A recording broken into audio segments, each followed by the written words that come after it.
ఎన్నో ఏళ్ల నాటి కల నేడు అయోధ్యలో శ్రీరాముని విగ్రహ ప్రతిష్టాపన. యావత్ అఖండ భారతం హర్షధ్వనులతో ఆనందిస్తున్న వేళ చీకోటి ప్రవీణ్. ప్రస్తుతం మాజీ మంత్రి కొంతాల రామకృష్ణ గారు మనతో ఉన్నారు. ఆయన రాజకీయ భవిష్యత్తు మనతో మాట్లాడేందుకు రామకృష్ణ గారు సార్ చెప్పండి, ఏ విధంగా చూడొచ్చు మీరు జనసేనలోకి వెళ్ళడానికి ఎందుకు మీరు సిద్ధంగా ఉన్నారు?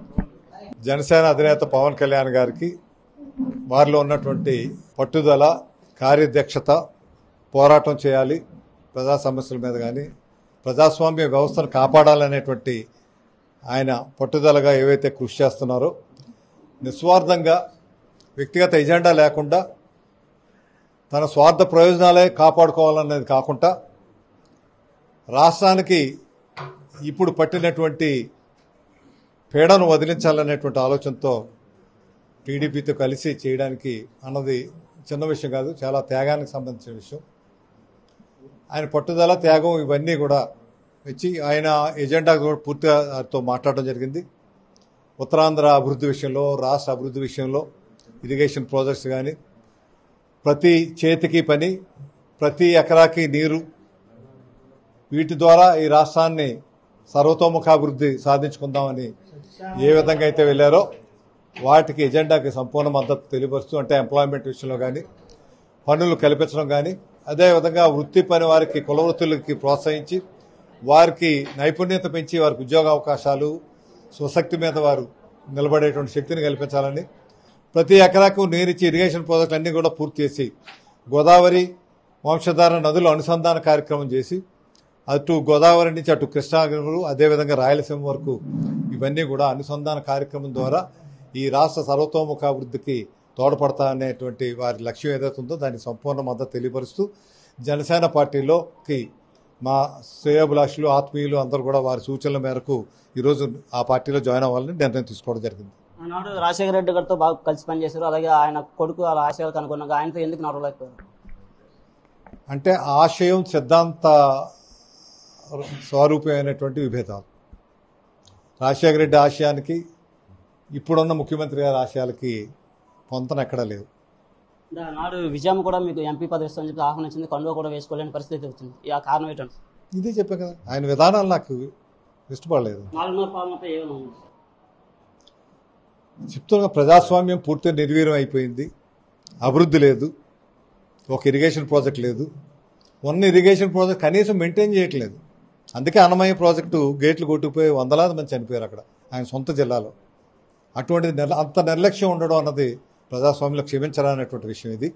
అందువల్ల ఏ రంగంలో కూడా అభివృద్ధి లేదు. వ్యవసాయ రంగం లేదు, ఒక కొత్త పరిశ్రమ రాలేదు, ఒక ఉపాధి అవకాశం కలగలేదు, ఉపాధి వీళ్ళకి ఉద్యోగ అవకాశాలు రాలేదు, ఉద్యోగస్తులు సకాలంలో జీతాలు లేవు. ఇటువంటి స్టీల్ ప్లాంట్ లాంటివి ప్రైవేటీకరణ అయిపోతూ ఉన్నాయి.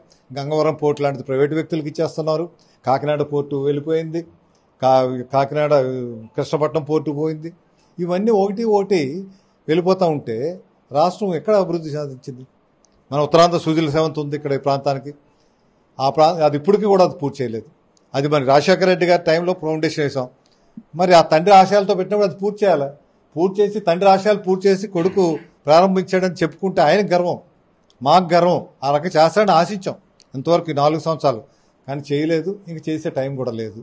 అందువల్ల ఏది కూడా ఆయన ఒక పక్కేమో మన ప్రాంతాల్లో హెల్త్ కేజీహెచ్ ఎంతో ప్రాముఖ్యత చెందింది. విమ్స్ హాస్పిటల్ పెట్టాం అప్పుడు రాజశేఖర రెడ్డి గారి టైంలో మా ప్రభుత్వంలో.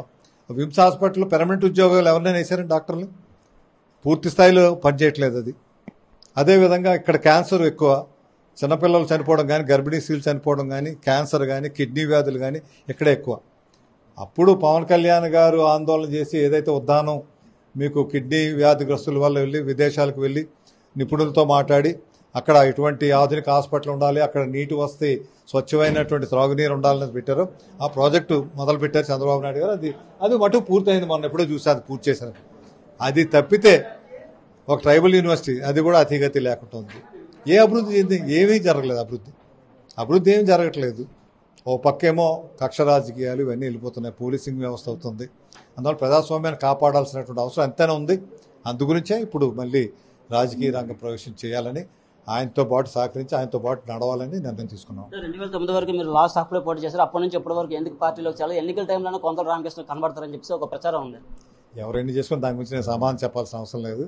నాకు నమ్మిన వాళ్ళు నమ్ముతారు, లేదని లేదు. టీడీపీ జనసేన పొత్తు ఎస్, నేను స్వాగతిస్తున్నాను. ఎందుకంటే ఇప్పుడున్నటువంటి పరిస్థితుల్లో అన్ని పక్షాలు కలిపి ఇప్పుడున్నటువంటి వ్యవస్థను ఓడించాల్సిన అవసరం ఉంది, ప్రక్షాళన చేయాల్సిన అవసరం ఉంది. పూర్తిగా చందాభిన్నం అయిపోయింది. వ్యవస్థే కాదు, ఆర్థిక వ్యవస్థ పూర్తిగా పోయింది. ఆర్థిక వ్యవస్థ మీద కూడా వారు శ్వేతపత్రం ప్రకటించాలి. 10 లక్షల కోట్లు అప్పు అంటున్నారు. సంవత్సరానికి సుమారు 40,000 నుంచి 50,000 కోట్ల రూపాయలు వడ్డీ కట్టాలి వాటి మీద. అంటే వడ్డీ కట్టడానికి అప్పు చేసేటువంటి దౌర్భాగ్య పరిస్థితి ఉంది. వీళ్ళు కాదు మేము 6 లక్షల కోట్లు అంటున్నారు. శ్వేతపత్రం పెట్టండి, గవర్నమెంట్ మీ చేతిలో ఉంది. అందువల్ల రాష్ట్రం అన్ని రంగాలు కూడా దెబ్బతింటుందండి. ఏపీ కాంగ్రెస్ అధ్యక్షులు పెట్టడంపై ఏ విధంగా స్పందించారు? నేను స్వాగతిస్తున్నాను. అంటే దీని ప్రభావం ఏమైనా వైసీపీ ప్రభుత్వంపై ఉంటుందా? ఉంటుంది, తప్పనిసరిగా ఉంటుందని అనుకుంటున్నాను నేనైతే. ఉంటుంది. ఎందువల్ల వాళ్ళు చెప్పండి సార్, రాజకీయ ప్రత్యర్థులుగా మీరు దాడి రవింద్ర గారిని కొంత రామకృష్ణ అనకాపల్లికి ఇప్పుడు రాజకీయ ప్రత్యర్థులు ఒక పేరు ఉంది, అలాంటి ప్రభుత్వం స్థాపించే స్థాయి కూడా ఇప్పుడు ఉంది. అసలు దానికి దీనికి సంబంధం లేదు. వారు ఒక పార్టీలో ఉన్నారు, మేము ఒక పార్టీలో ఉన్నాం. పార్టీలు కలుస్తాయి, సిద్ధాంతాలు ఉంటాయి, సిద్ధాంతాల పరంగా వెళ్తాం తప్పితే వైసీపీ పార్టీలో సీట్లు మార్పుపోయాము నాకు ఐడియా లేదు. నాకంటే అది వాళ్ళ పార్టీ నిర్ణయం, అది వాళ్ళ పార్టీ నిర్ణయం. ఇది కొంత రామకృష్ణ గారు చెప్తున్నాను. పూర్తిగా నేను జనసేన పార్టీలోకి నా రాజకీయ ప్రయాణం ఉంటుంది. పవన్ కళ్యాణ్ నా సిద్ధాంతాలు రెండు కలిసే కాబట్టి నేను జనసేన వెళ్ళడానికి సిద్ధంగా ఉన్నానని కొంత రామకృష్ణ గారు చెప్తున్న నాయుడు RTV శాఖ నుంచి. మరిన్ని వీడియోస్ కోసం ఛానల్ ని సబ్స్క్రైబ్ చేయండి, లేటెస్ట్ అప్డేట్స్ కోసం వాట్సాప్ ఛానల్ ని ఫాలో చేయండి అండ్ లింక్ డిస్క్రిప్షన్ లో ఉంది.